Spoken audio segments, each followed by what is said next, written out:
All right, Jesse on Fire. We're going to talk about Nate Diaz again. And we're going to talk about two things, both of which having to do with one being a very, very bad sign for him coming back to the UFC, in my opinion. And the other one being the money fight. Like the money fight for him. The biggest money fight ever. Maybe the biggest money fight ever, actually. Maybe. But it's not Jake Paul. It's not Jake Paul. Because I had been racking my brain like, man, who could he fight? Like, who could he fight? Like, if it's not Jake Paul, like, really, if it's not Jake Paul and it's not the UFC, who is it? I got it, dude. I got it. And I haven't heard a single person say it, and I'm going to give it to you guys right now. And guess what? I'm talking to Cesar Gracie in 15 minutes, and so I'm going to get to plant the seed on his team. But anyway, before I get into both of these things, if you like the content, go ahead and subscribe and ring the bell. Throw a like on this video. If either of these things, either moves you in one direction or you think it's a really good idea, just throw a like and then comment and subscribe to the channel, whatever. But anyway, I'm going to jump right into this thing because look, so we got two things here, right? So like I said, there's a sign, the bad sign for him coming back to the UFC, and we're going to categorize that in kind of this like magic category, or I don't know, divine intervention. And then we've got the other thing, which is, well, what else would he do? And how is Nate going to do it? And that's like logical living in reality one. But we're going to start with the magic one, right? So I saw this the other night, right? Like, so Dr. Bo Hightower posted it. I can't remember if I said that before, but that was the first place I saw it. And then Rogan shared it also. And it was that picture of Nate Diaz submitting Tony Ferguson at 209 of the fourth round. And I saw that. I was like, damn, dude. Like, that is crazy. That's crazy. And then Joe is like, he's like, I guess this proves that we're in a simulation. And here's the thing, dude. Like, I obviously am a person who has a really hard time accepting coincidence. I just am. Like, if I see something and it gets put together like in a way where I'm like, come on, come on. If there are people on the other side making decisions, then I will certainly orchestrate a way where it's a work.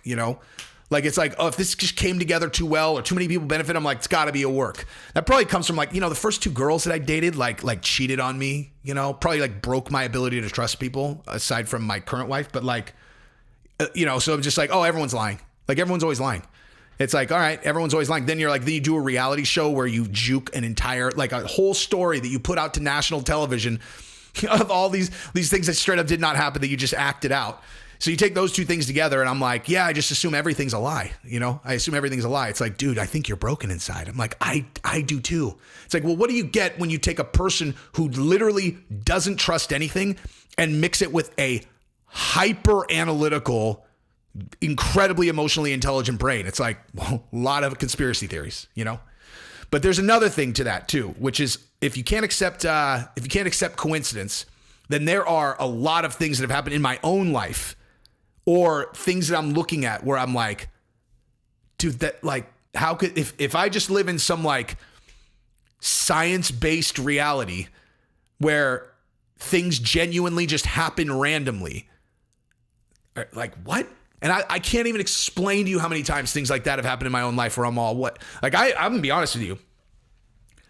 I wouldn't say I'm like a believer, I wouldn't say like I'm a smart enough person to know, like, I have no idea what happens when we die. I have no idea what the circumstances of our reality are. But if I had to, like, if someone was like, here are your multiple choice answers, what do you think the nature of our reality is? I would check simulation instantaneously. And that started when I did VR. Like, the first time I did virtual reality, I was like, where did this come from? And I just thought to myself, like, what does this look like in 200 years? You know what I mean? If you can get all of my senses making me feel like I'm playing golf right now, like, what does this look like in 200 years? Is it possible that you figure out a way to convince my brain that I don't know that I'm in a simulation while I'm in it?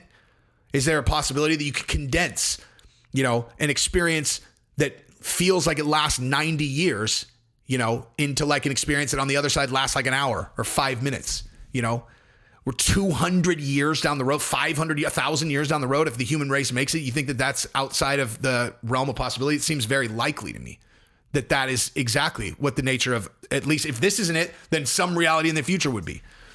So simulation theory makes a lot of sense to me. But if it's not simulation theory, then we could talk God. You could talk about just like, you know what I mean? Like my grandma had this book called God Winks that was, it's like that, you know, like just things like that just don't make any sense. And like, if it was like some other fighter that happened with, like, it was just, if it was someone else, like someone who had 10 fights in the UFC and they had some area code that they threw out there and then like it was their last fight and they hit the area code, like, I don't think it would seem like this. But like Nick and Nate Diaz, 209, like Nick and Nate Diaz, like the heart of the original UFC, like literally like the heart and soul. If you really boil it down, which is one of the reasons why everyone loves them so much, is like they are like the beating heart of the early UFC. Like they're just like, that's what they are, dude. There's something so like pure about their participation and just them in general. So like for after all this, right?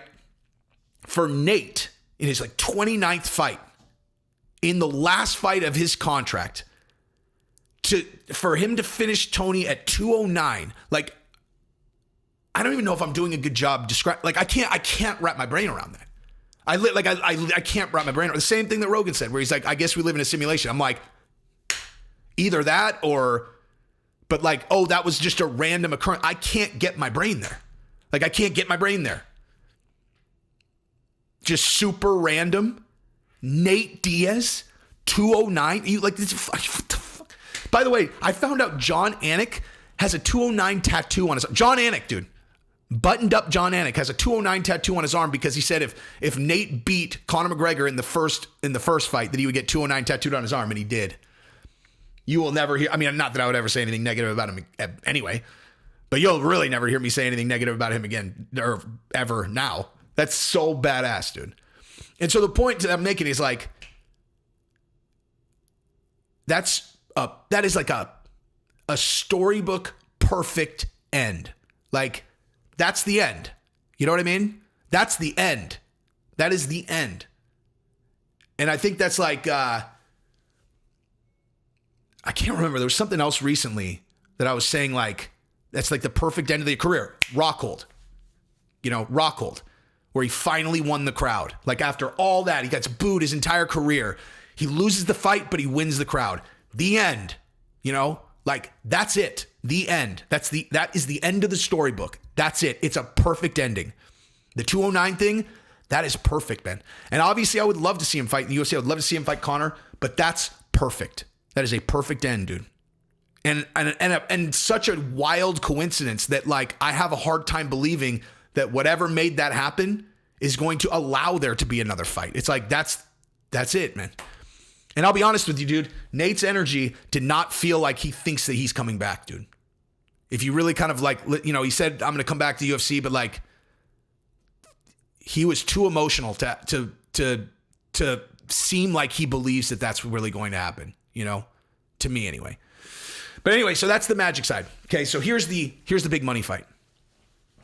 So full disclosure, I was shooting a video last night, right? And I was talking about how Jake Paul doing this Anderson Silva fight seems crazy if like, you know, when the Nate Diaz one is right there.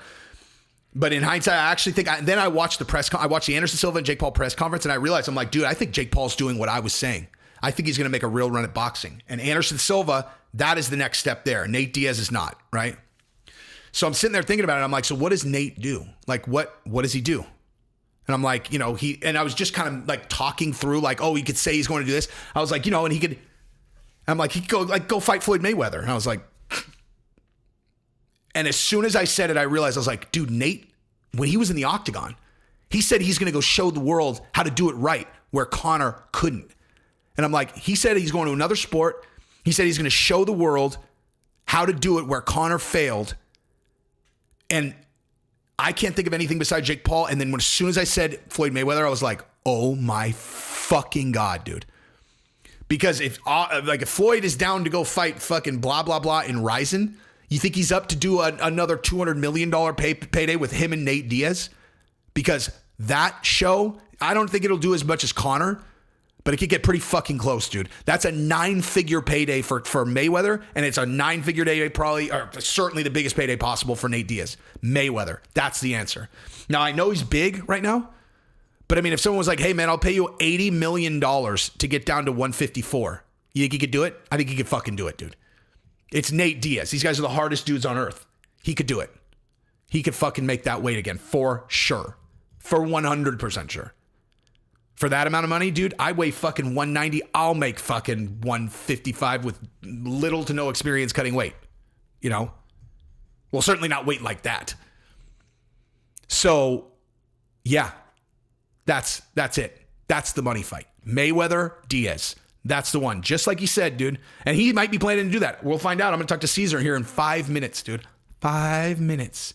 And whether he says that they're considering that or not, I'm still posting this video because that is the money fight. Mayweather, Diaz, that's the money fight, dude. And if they really want to make money, if they really want to do it as big as Conor and Mayweather, then what you do is you do a boxing match in MMA gloves. I know I keep saying this, and I know it sounds redundant, but I cannot stress this enough. If you do that with two superstars where it makes sense, where it's crossover, Francis versus Tyson Fury, or Mayweather versus Diaz, or Diaz versus Jake Paul, or Jake Paul versus Anderson Silva, that will add a 500,000 fucking buys. Okay? Because the boxer side of it has never fought in MMA gloves. Okay? It adds novelty to it. And again, dude, if you did I don't know if Canelo has the ability to do this. If you did a Canelo Alvarez versus fucking fill in the blank with anyone in MMA gloves, that shit is doing gangbusters numbers. The whole point is in all honesty, if you take boxing in general and you just changed it to boxing in MMA gloves, you have an entirely new sport that will be wildly, wildly successful. I can only say it so much before, someone's going to do it. And I'm not talking, they've obviously done it, Triller did that, whatever. But I'm saying someone's going to do it big. And then people are going to be like, fucking A, dude. Actual promoters that could have potentially made it happen. They're going to be like, yeah, we really should have listened, because that just did absolutely but that just did numbers so big that it could have set us up to do the next 10 of our events. Anyway, that's what I got. Love you guys. Peace.